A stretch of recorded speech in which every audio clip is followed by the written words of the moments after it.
Ndeshjen Prishtina-Drenica, kemi minutën 86, ku ekipi i Prishtinës së Re pretendon për një prekje topit me dorë, pra penalti.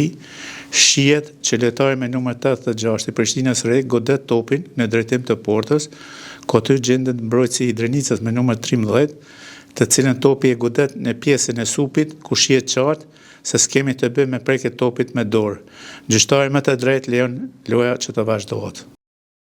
Ndeshjen Prishtina-Gjilani, kemi minutën e 54, këtu kemi anulimin e golit për ekipin e Gjilanit. Në këtë rast, Kyçetvari, ku paralajmëron gjyqtarin për një ndërhyrje gjatë ndërtimit të aksionit sulmues, pra në fazën fillestare, ku thret gjyqtarin për rishikim të pamjeve.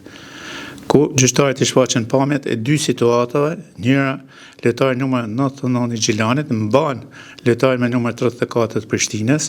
Këtu shihet se është një mbajtje e lehtë, jo mjaftueshëm që të cilësohet si ndërhyrje e palejuar. Kurse situata tjetër është ndërhyrja e lojtarit me numër 4 të Gjilanit në lojtarin numër 24 të Prishtinës, i cili ka topin në pronësi dhe pengohet me këmbën e djathtë nga lojtari i Gjilanit. Gjyqtari Nuza, pas rishikimit të pamjeve, më të drejtë anulon golin e shënuar nga ekipi Gjilanas. Kemi edhe minutën e 57, një penalti e mundshme për klubin e Gjilanit. Këtu kemi një prekje të qëllimshme të topit me dorë nga ana e lojtarit me numër 34 të Prishtinës. Gjyqtari në fushë nuk akordon penalti, ndërhyn vari dhe paralajmëron gjyqtarin për një prekje të topit me dorë. Gjyqtari Nuza shkon në monitor për rishikim të pamjeve të ofruar nga vari. Në pamjet që na shfaqen shihen qartë prekje e qëllimshme topit me dorë.